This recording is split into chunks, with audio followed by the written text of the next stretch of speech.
Good morning. ये है political and social life का second part, equality in Indian democracy. The Indian constitution recognise every person as equal. जो Indian constitution है, मतलब हमारा जो कानून नियम है ना, वो सबको एक तरीके से देखता है। हमारा कानून कभी भी डिस्क्रिमिनेशन नहीं करता है जाति धर्म लिंग के आधार पे, वो सबको इक्वल मानता है। इंसान मतलब इंसान। This means that every individual in the country, including male and female person from all caste, religion, tribes, educational and economical background are recognized as equal। और चाहे वो किसी भी धर्म से हो, जाति से हो, किसी भी लिंग से हो, किसी भी रिलीजन, एजुकेशनल कैसा भी उनका बैकग्राउंड है, इकोनॉमिकल बैकग्राउंड कैसा भी हो, सबको वो बराबर मानते हैं ना। This is not to say that inequality ceases to exist.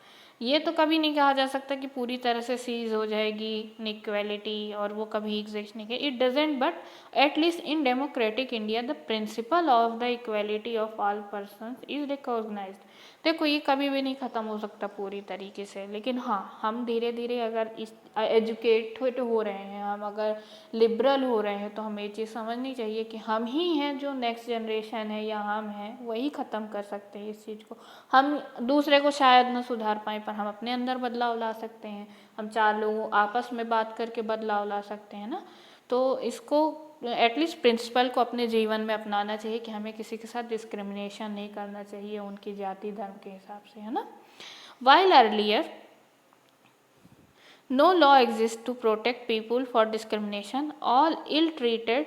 Now there are several that work to see that people are treated with dignity and as equal। अब देखो, उस टाइम का तो नहीं पता, पहले अपन जो भी अपन के बुजुर्ग थे, अपन के जो सीनियर्स थे, उन्होंने जो भी रूल माने वो अलग था। लेकिन आज जो है, अब इस चीज़ों के लिए कानून बन गए हैं। हम डिस्क्रिमिनेशन नहीं कर सकते, इल ट्रीटमेंट नहीं कर सकते, दूसरे पर्सन को हम नीचा नहीं दिखा सकते हैं किसी भी वे में, है ना। हमें उन्हें इक्वल मानना होगा। हमें काफ़ी सारे कानून मिल रहे हैं इस चीज़ के लिए। फिर this recognition of equality includes some of the following provisions in the constitution. और हमें कई तरह के प्रोविजंस मिलते हैं कॉन्स्टिट्यूशन में। अपने हर तरह के नियम, मौलिक अधिकार, इनका उल्लंघन करने वालों के लिए सजा निर्धारित हो चुकी है। हमें ये चीज़ समझनी चाहिए। First, that every person is equal before the law. और लॉ से पहले हर पर्सन इक्वल है।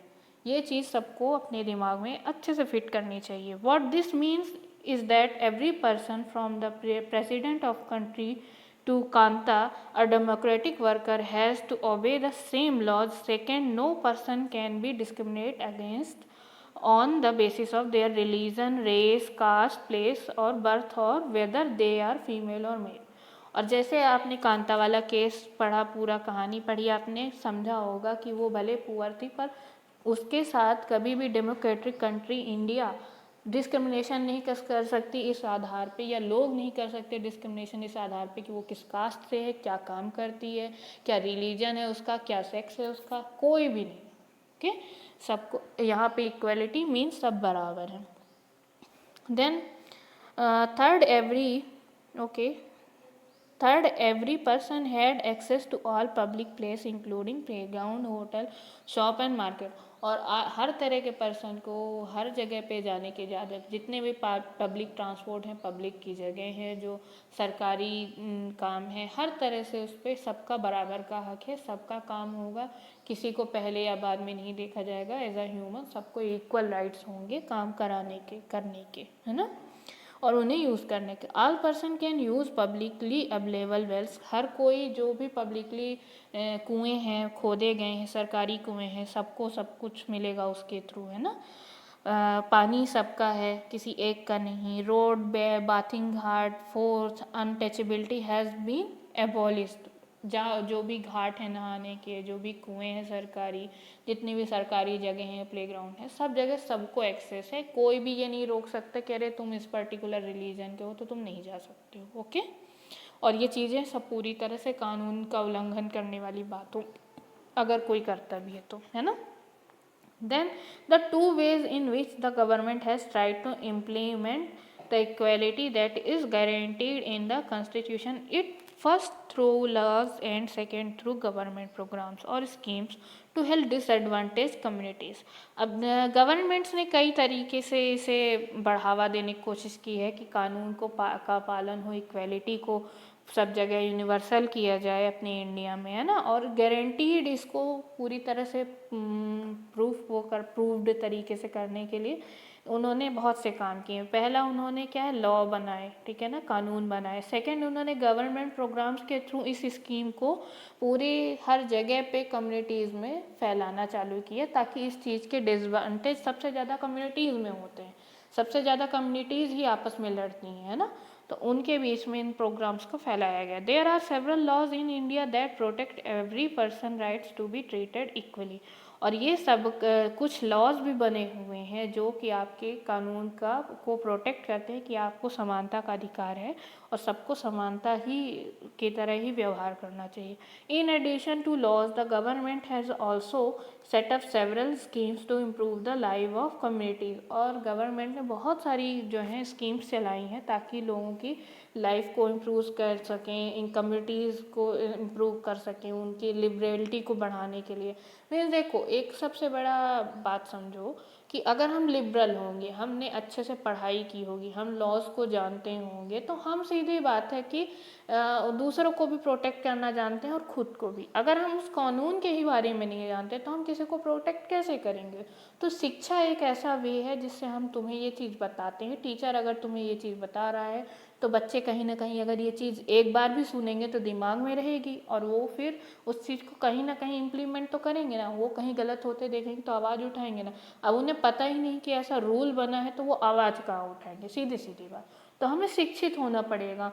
गवर्नमेंट प्रोग्राम चलाने का मतलब क्या, लोगों को शिक्षित करना इस बारे में। कई लोग जानते ही नहीं कि हमें समानता का अधिकार है ना। तो गवर्नमेंट प्रोग्राम्स इन्हीं पे बेस्ड होते हैं कि लोगों को शिक्षित किया जाए, इस बारे में समझाया बताया जाए, क्योंकि मैक्सिमम लोग जिन तक रीच नहीं है ना, सबके पास इंटरनेट की रीच नहीं होती है, सबके पास स्कूल नहीं, सबने स्कूल में नहीं पढ़ाई की, सब लोगों को गांव वाले जो है दूर है, वो वहाँ पे उनकी हर व्यवस्था उन्हें नहीं मिल रही। तो गवर्नमेंट प्रोग्राम चलाने का सबसे बड़ा फ़ायदा क्या है कि हम गाँव घर घर जाके लोगों तक पा सकते हैं, लोगों को समझा सिखा सकते हैं, ठीक है ना, उनके कानून के बारे में। These schemes are to ensure greater opportunity for people who have not had in the past। अब बहुत से लोगों को पास्ट में, जैसे हम लोग के बहुत से बब्बा दादी लोग होंगे, उस एज के लोग, बहुत से लोग पढ़ाई ही नहीं की उन्होंने, है ना, तो उन्हें कुछ पता ही नहीं है, वो पढ़ना भी नहीं जानते, लिखना भी नहीं जानते हैं। तो अगर कहीं कुछ लिखा भी है तो वो पढ़ नहीं पाएंगे, उन्हें रूल्स पता ही नहीं है।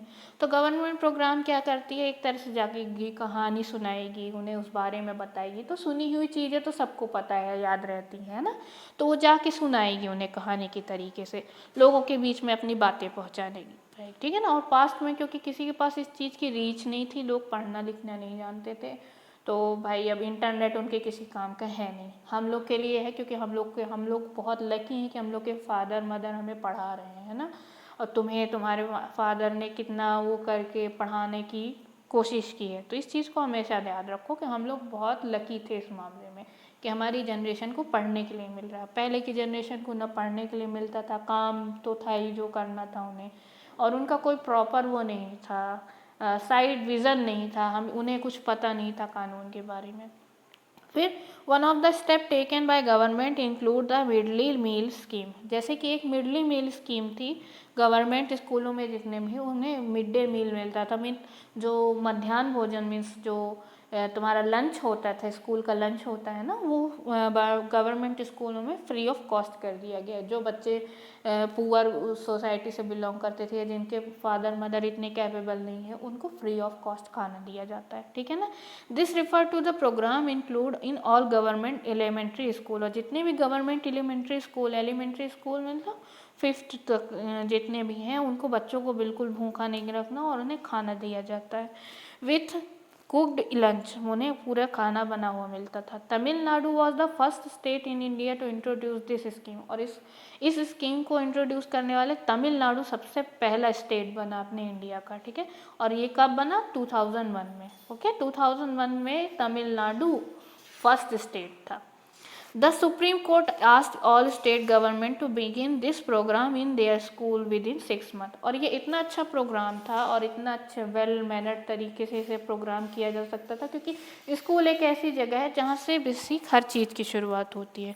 तो उन्होंने स्कूल से ही स्टार्ट किया और हर स्कूल में इसे लागू करने का किसका, तुम्हारा सुप्रीम कोर्ट ने क्या किया, रूल बना दिया कि हर स्कूल, हर गवर्नमेंट स्कूल में, एलिमेंट्री स्कूल के बच्चों को खाना यहीं पे मिलेगा, मध्याह्न भोजन स्कूल में मिलेगा, उन्हें घर से नहीं लाना पड़ेगा। तो इससे क्या होता था कि ज़्यादा से ज़्यादा माँ बाप अपने बच्चों को भेज देते थे, क्योंकि जानते थे कि एटलीस्ट पढ़ेगा जो पढ़ेगा ही, खाना तो प्रॉपर मिल ही जाएगा, इसलिए बच्चे ज़्यादा आने लगे स्कूल, है ना। These include the fact that more poor children have begun enrolling the regularly attending, और लोग बहुत से पुअर बच्चे जो है वो रेगुलर स्कूल आने लगे, कभी कभी जाने वाले बच्चे हमेशा जाने लगे क्योंकि खाना मिलता था, ठीक है ना।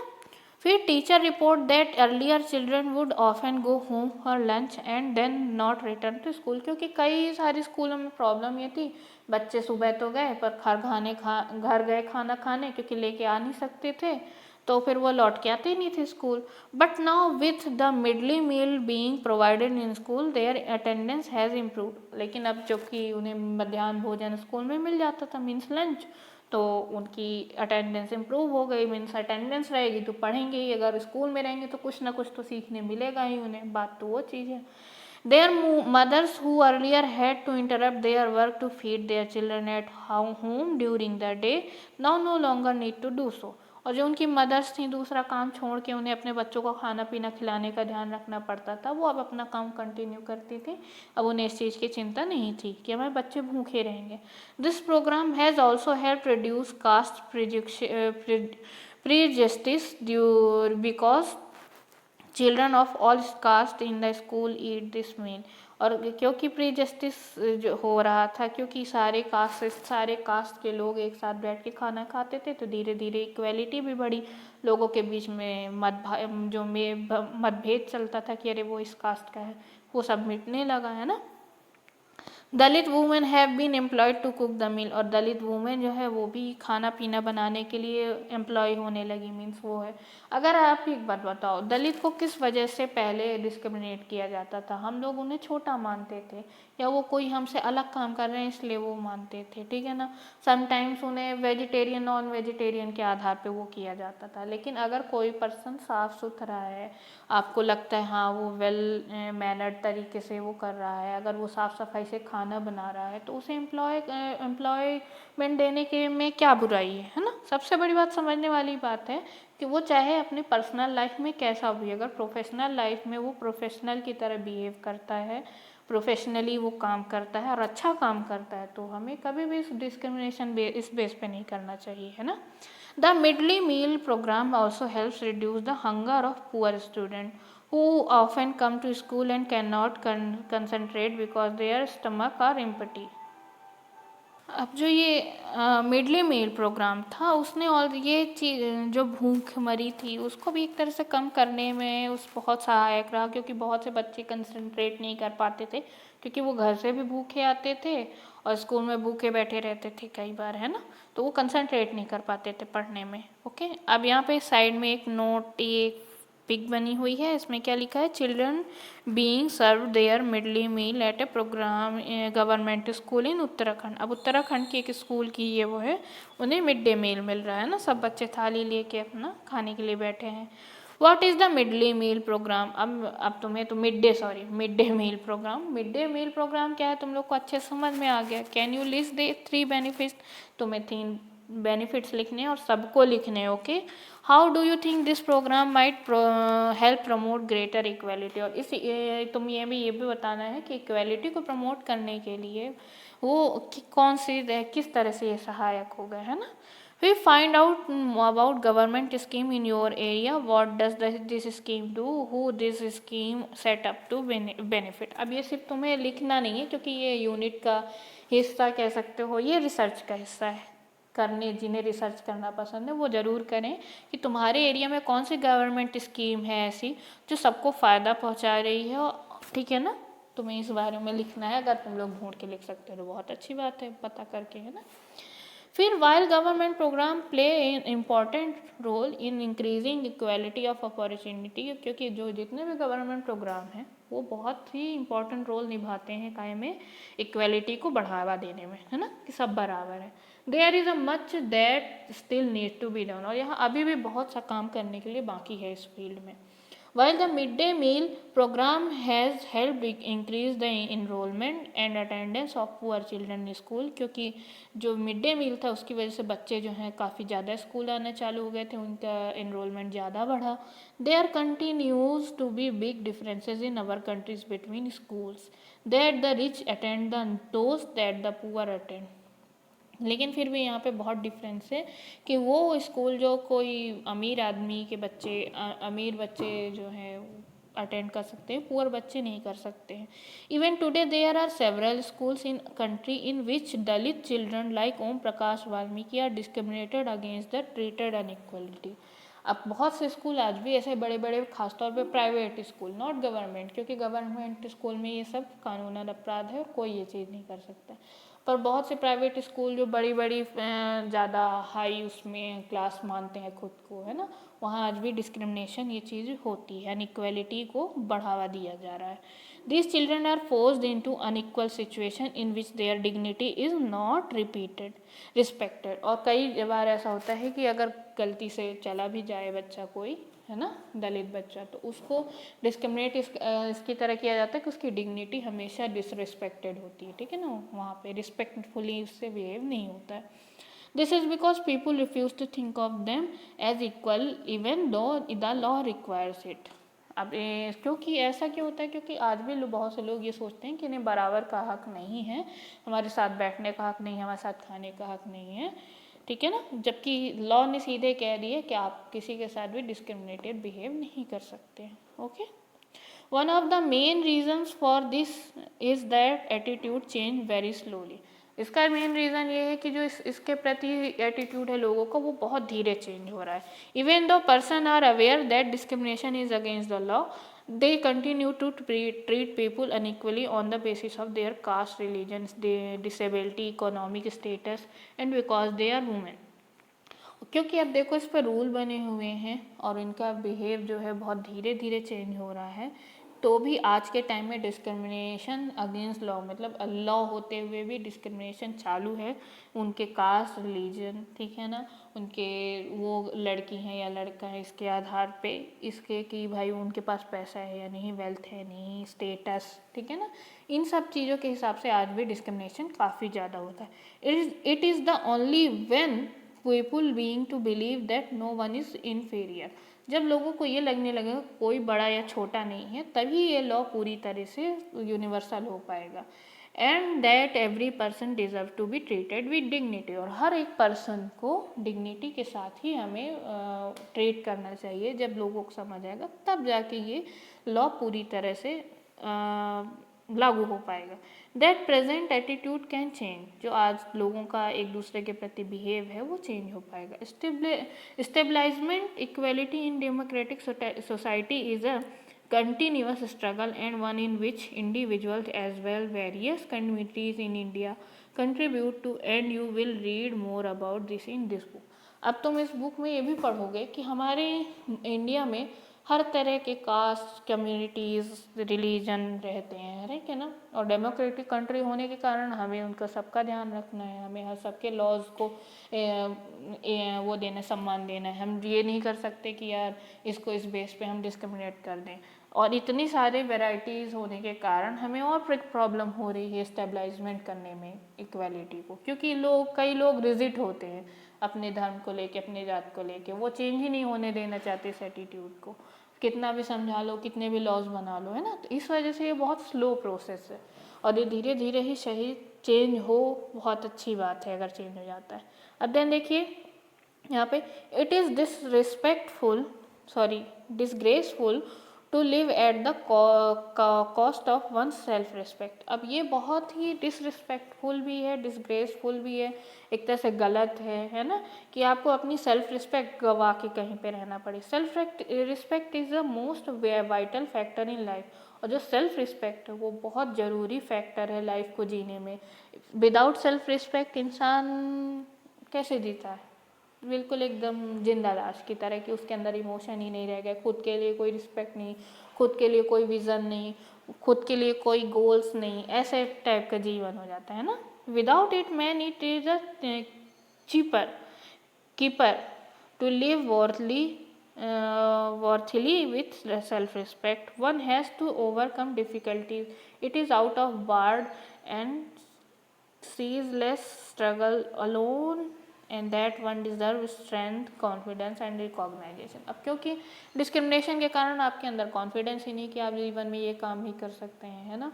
तो आपको ज़रूरी क्या है? Self respect. उसके लिए अगर आप अपनी इज्जत करना जानते हो तो आप वो काम करोगे जो आपको पसंद है, और उसमें आप किसी का भी हाँ ना नहीं वो करोगे, सुनोगे भाई, क्योंकि आपको वो काम पसंद है इसलिए आप करोगे, इसलिए नहीं कि आप वो कैपेबल हो या फिर आपको वही करना चाहिए। क्यों आपको वही काम करना चाहिए? क्यों एक इंजीनियर को इंजीनियर का काम करना चाहिए? सीधी बात है। क्यों एक ब्राह्मण को ब्राह्मण का ही काम करना? ज़रूरी है कि वो शूद्र है तो वो जाके किराने की दुकान ही खोले? हो सकता है वो एक IAS ऑफिसर बन जाए। क्या कोई ज़रूरी है कि कोई नीचे कास्ट का है तो उसे सीवर की सफाई करनी है या वो काम करना है जो हाँ मोस्टली अपर कास्ट सोचते हैं कि बड़े छोटा काम है? नहीं, हर कोई छोटा या बड़ा काम वो अपनी मर्जी से कर सकता है ना। इट इज़ नॉट लाइक कि अरे आप ये काम के लिए बने हो तो यही करोगे। नहीं, हमारी इच्छाएं हम क्या काम करना चाहते हैं ना।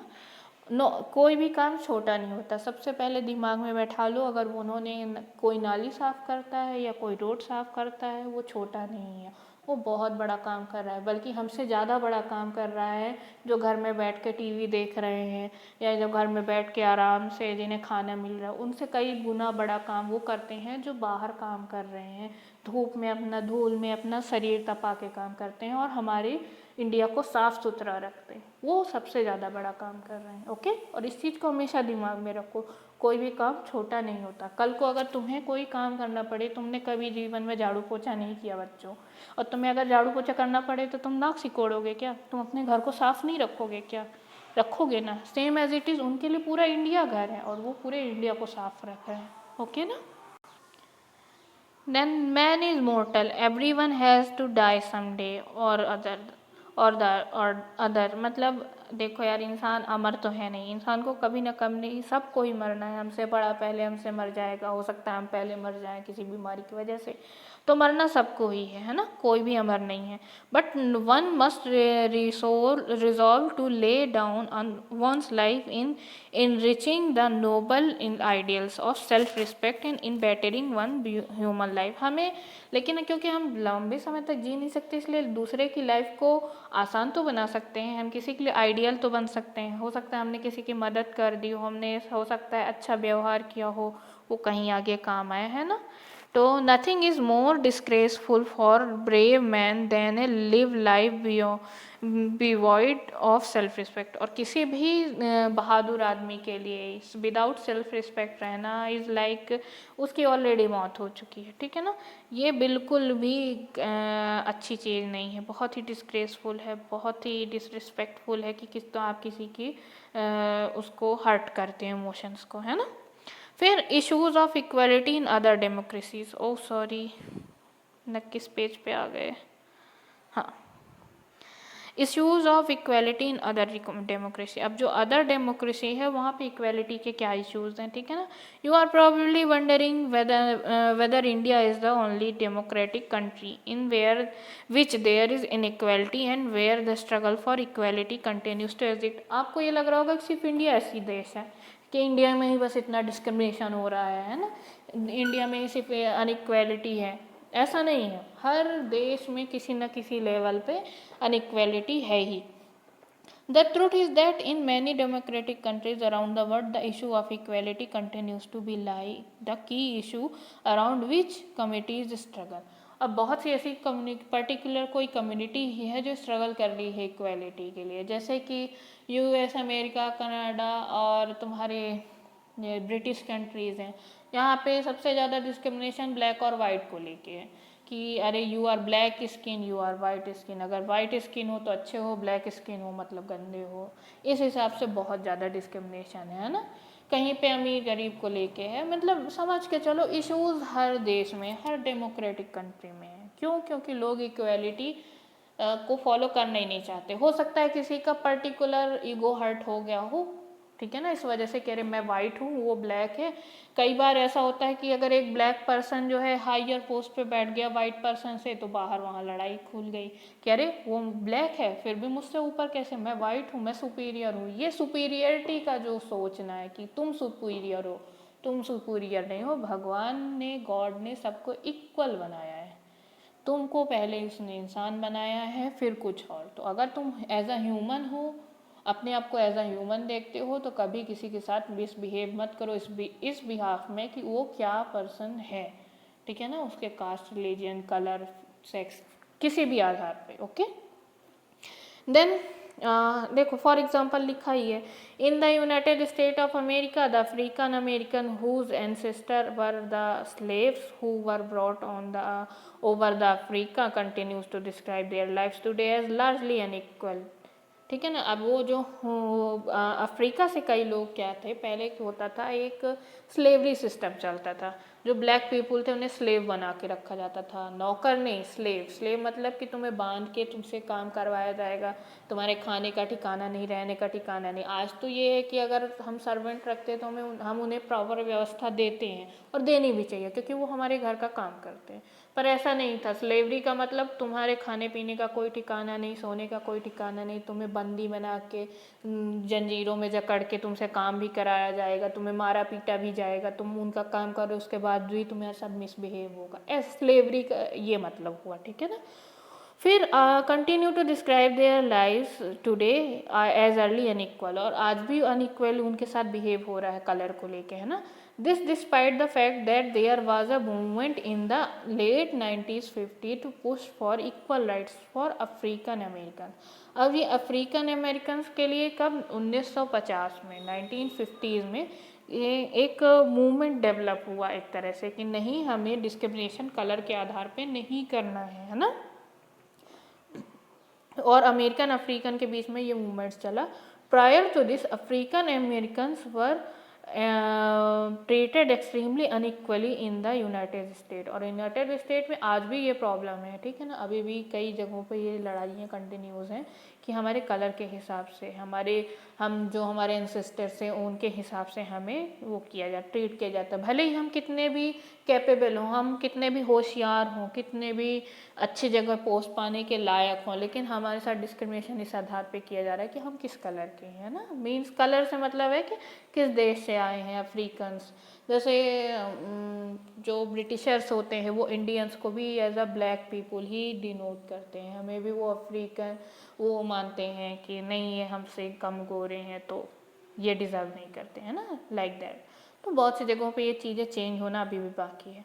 Then for example when traveling by bus they either had to sit at the back of the bus or get up there from their seat whenever a white person visit to sit। अब ये चीज़ पता नहीं क्यों rule बनी ज़बरदस्ती की कि भाई अगर वाइट पीपल आ गए तो आपको अपनी सीट पे नहीं बैठना, आपको अपनी सीट से उठना पड़ेगा, या तो फिर ब्लैक साइड वाली पे ही बैठना पड़ेगा। ये सारे रूल्स बहुत गलत हैं जो कि इंटरनल लेवल पे होते चले जा रहे हैं रूल्स बनने के बावजूद।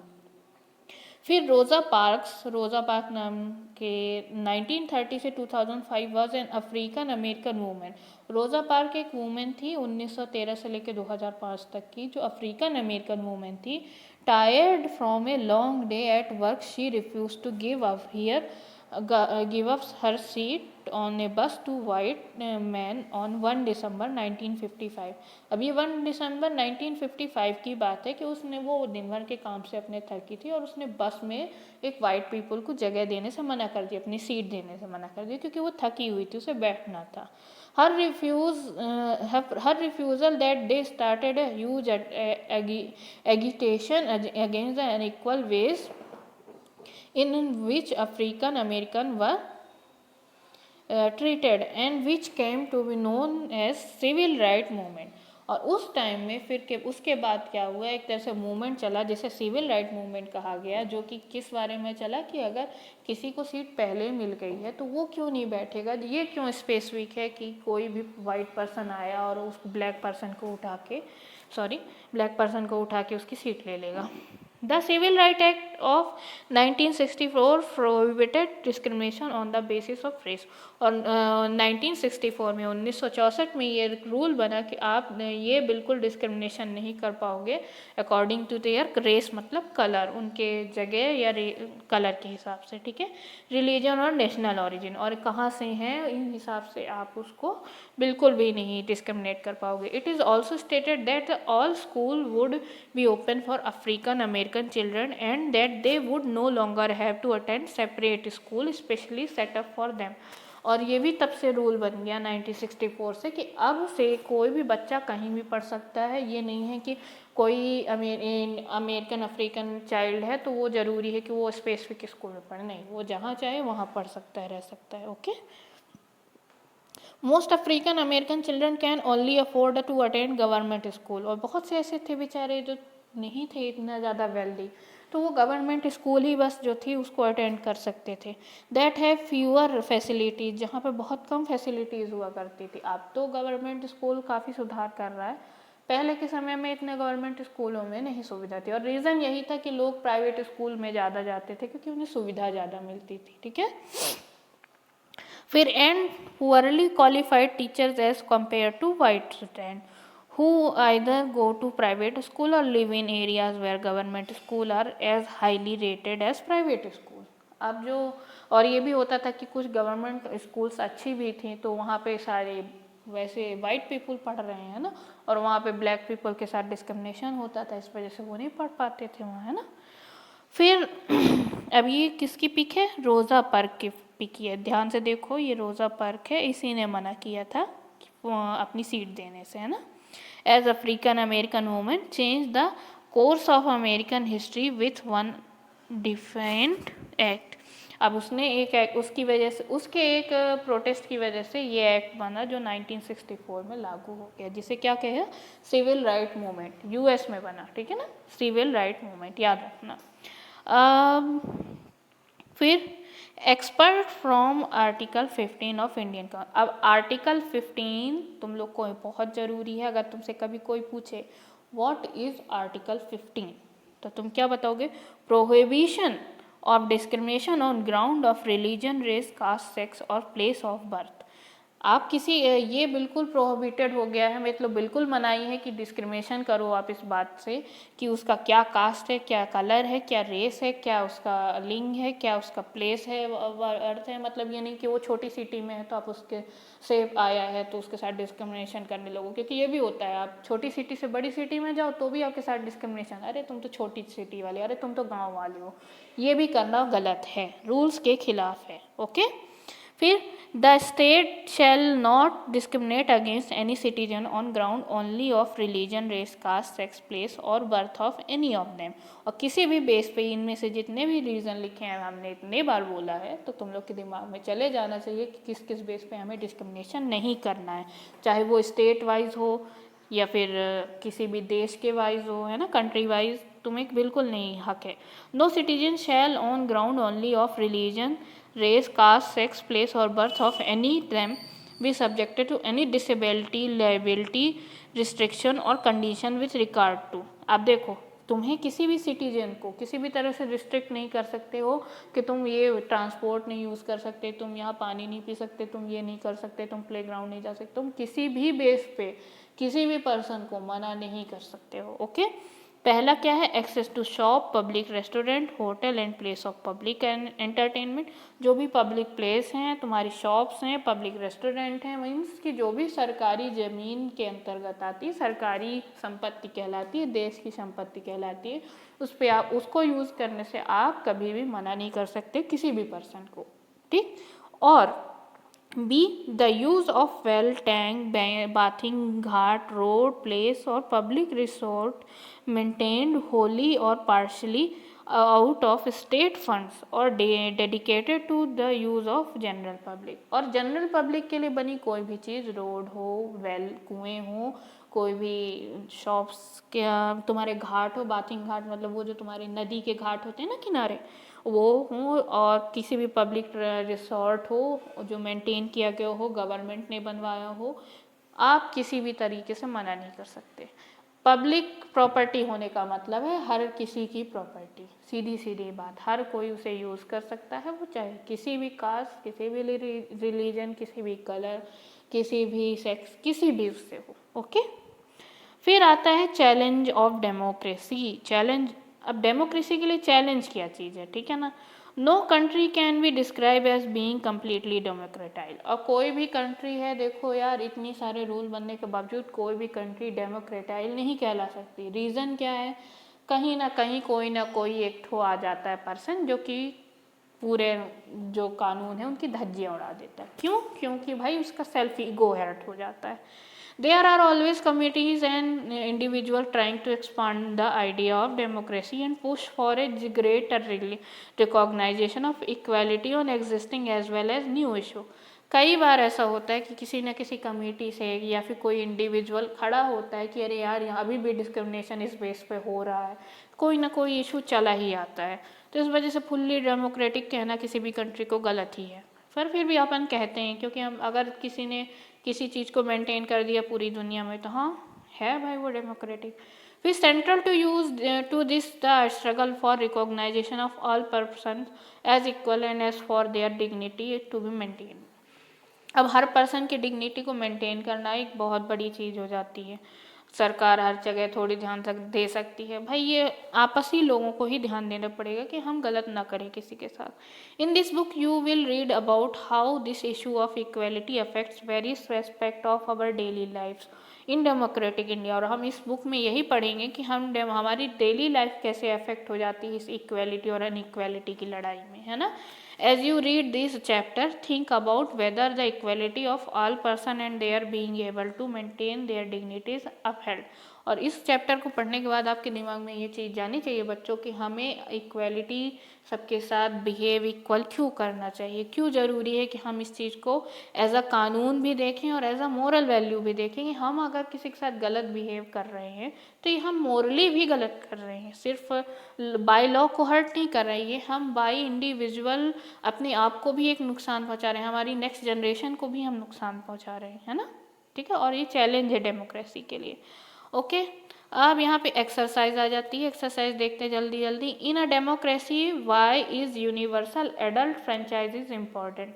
अब मैंने यूनिवर्सल फ्रेंचाइजी क्यों इम्पॉर्टेंट है ये तुम्हें समझा दिया है। क्या एज है? 18 है। ओके, तुम्हें ये आंसर्स ढूंढने हैं, अगर नहीं मिलते हैं तो हम हैं यहाँ पे, हम बताएंगे सारे आंसर्स तुम लोग को। लेकिन तुम लोग को फर्स्ट ऑफ ऑल मैंने इतना अच्छे से यूनिट समझाई है, तुम्हें हर जगह पर्टिकुलर आंसर तुम्हें ढूंढते आना चाहिए। कट करना उसको शॉर्ट वे में लिखना हम बताएंगे, लेकिन पहले खुद ढूंढो, मुझे बताओ, नहीं बनेगा हम समझाएंगे। ओके, तो तुम्हें वहाँ पे पता चल गया कहाँ पे यूनिवर्सल एडल्ट फ्रेंचाइजी 18 प्लान, जहाँ पे ये वो लिखी थी ना एज, वही वाले पार्ट में तुम्हें अच्छे से ढूंढ के उसे लिखना है। फिर read the box on article 15 and state 2 ways in which the article address inequality. अब ये तो यार सीधे सीधे आंसर ही डिब्बे में लिखा हुआ है यार, तुम लोग को अब समझाना पड़ेगा क्या, है ना। तो आर्टिकल 15 के बारे में लिखना है और एड्रेस करना है इनइक्वालिटीज़ को। दो इनइक्वालिटी जो आपस में होती है उसको एड्रेस करो, है ना। को 5 है इनइक्वालिटीज़, मतलब तो कास्ट, रिलीजन, रेस, तुम्हारे सेक्स, बहुत सारे आधार पर डिस्क्रिमिनेशन होता है ना, इनइक्वालिटी है, तो तुम उनमें से किसी भी दो को लिख सकते हो। फिर in what ways the was Om Prakash Valmiki experience similar to the that of Ansaris. अब अंसारीज और जो वाल्मीकि हो उसमें एक्सपीरियंस में सिमिलर क्या था? सिमिलर ये था दोनों के साथ डिस्क्रिमिनेशन हुआ था, उनके भी साथ कास्ट के बेस पे हुआ था, इनके साथ भी रिलीजन के हिसाब से हुआ था ना। तो ये चीज़ें तुमको समझनी है, लिखनी है। What do you understand by them term all person are equal before the law? Why do you think it is important in a democracy? हर पर्सन लॉ के बिफोर, मतलब कानून बनने के पहले से ही इक्वल है, इंसान इंसान है। ये चीज़ तुम क्यों सोचते हो कि इम्पॉर्टेंट है डेमोक्रेसी के लिए? और ये इम्पॉर्टेंट इसलिए है कि डेमोक्रेसी का ही मतलब है पब्लिक।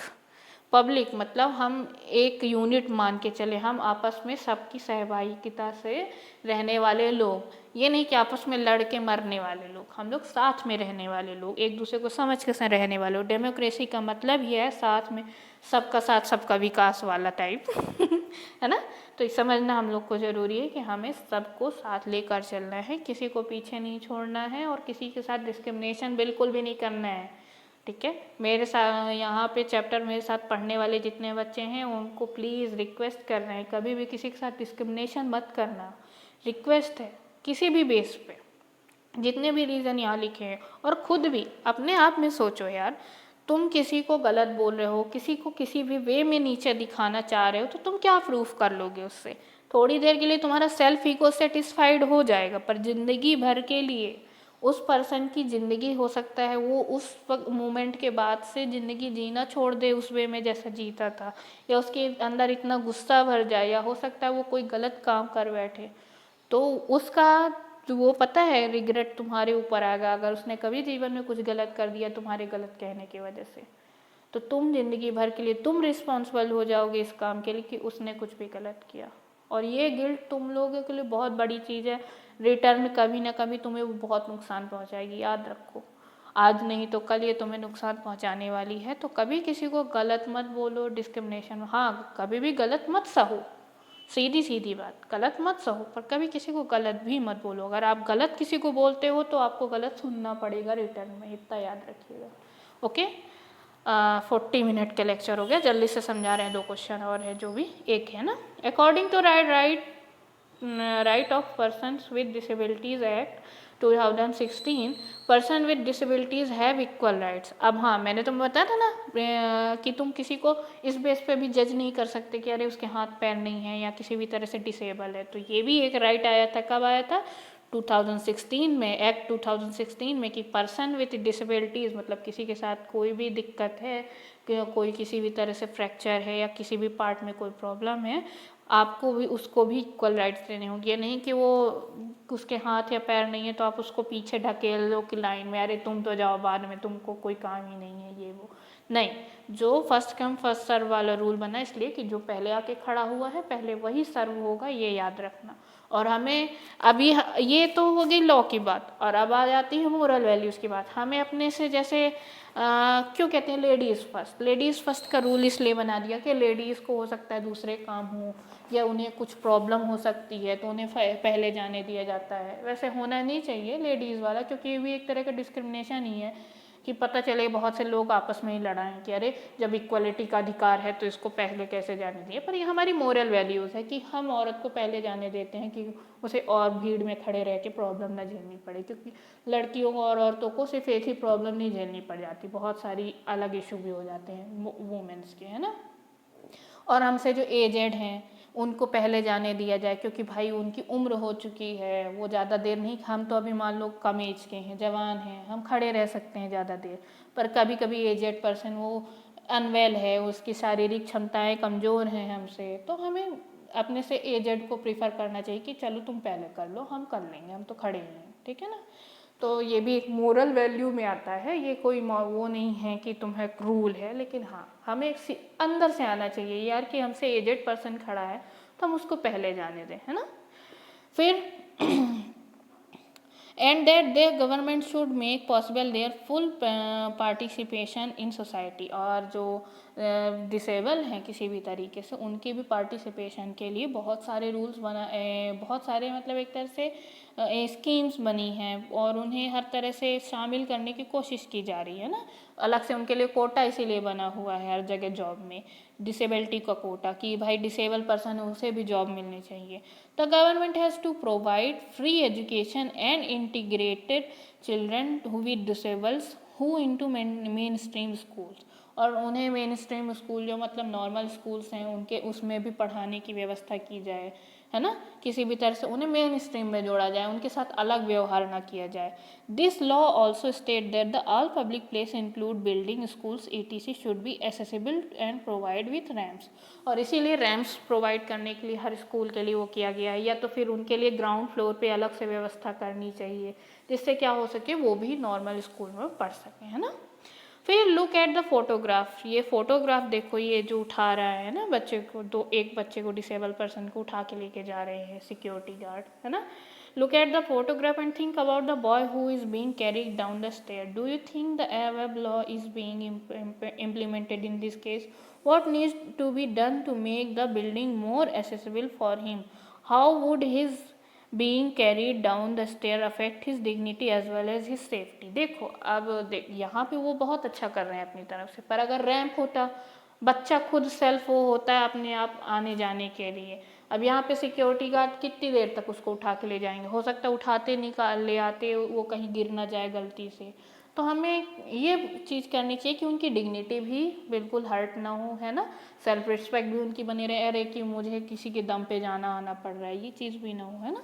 तो हमें ऐसी व्यवस्थाएं बनानी चाहिए जिससे वो शामिल हो सके मेन स्ट्रीम में, ना कि हमें ज़बरदस्ती उन्हें जोड़ना पड़े। अब ग्लोसरीज हैं, ग्लोसरीज पढ़ना है तुम लोग को, हाँ चलो जल्दी से पढ़ा देते हैं। ग्लोसरीज क्या है, इसमें यूनिवर्सल अडल्ट फ्रेंचाइजी, देखो आंसर मिल गया यार तुम लोग का यहीं पे। This is a very important aspect to democratic society. It means that all adult means those who are 18 and above citizen have right to vote in respective of their society and economic background। अब देखो यहाँ पे पूरा का पूरा तुम लोग को समझा चुके हैं, ये एक तरह से डिफिनीशन है, तुम लोग को याद करनी है, बहुत ही प्यारी डिफिनीशन है, प्लीज़ याद कर लो। फिर डिग्निटी का मीन्स क्या है, this refer to thinking of one self and other person as worthy of respect. अब देखो डिग्निटी का सीधा सीधा मतलब है तुम्हारी सेल्फ रिस्पेक्ट, है ना, तुम जो अपनी रिस्पेक्ट करते हो अगर उसको कोई हर्ट करता है तो मतलब तुम्हारी डिग्निटी पे अटैक है ये। फिर कॉन्स्टिट्यूशन क्या है, this is a document. Constitution एक डॉक्यूमेंट है, लिखित डॉक्यूमेंट है जिसको लिख दिया गया है, जिसमें लॉज डाउन है, basic rule and regulation of people and the government in the country to follow. इसमें रूल्स लिख दिए गए हैं कॉन्स्टिट्यूशन में जिसको हमें तुम्हें गवर्नमेंट को हर एक पर्सन इंडिया के सिटीजन को फॉलो करना है। फिर सिविल राइट मूवमेंट क्या है, सिविल राइट मूवमेंट यूएस में चला था, a movement that began in USA in 1950 in which African American people demand equal right and end to racial discrimination। और ये 1950 में बना था अफ्रीकन अमेरिकन पीपल्स के लिए, जो कि डिमांड करते थे इक्वल राइट्स के लिए, जैसे कि उन्हें हक मिले बराबर का, उन्हें डिस्क्रिमिनेशन ना करें उनके कलर के हिसाब से, ठीक है ना, उनकी जगह के हिसाब से। ओके चलो, काफ़ी लंबा लेक्चर, गुड डे बच्चों, होमवर्क कर लेना प्लीज़, क्वेश्चन आंसर्स करना, ठीक है, बाय बाय, गुड डे।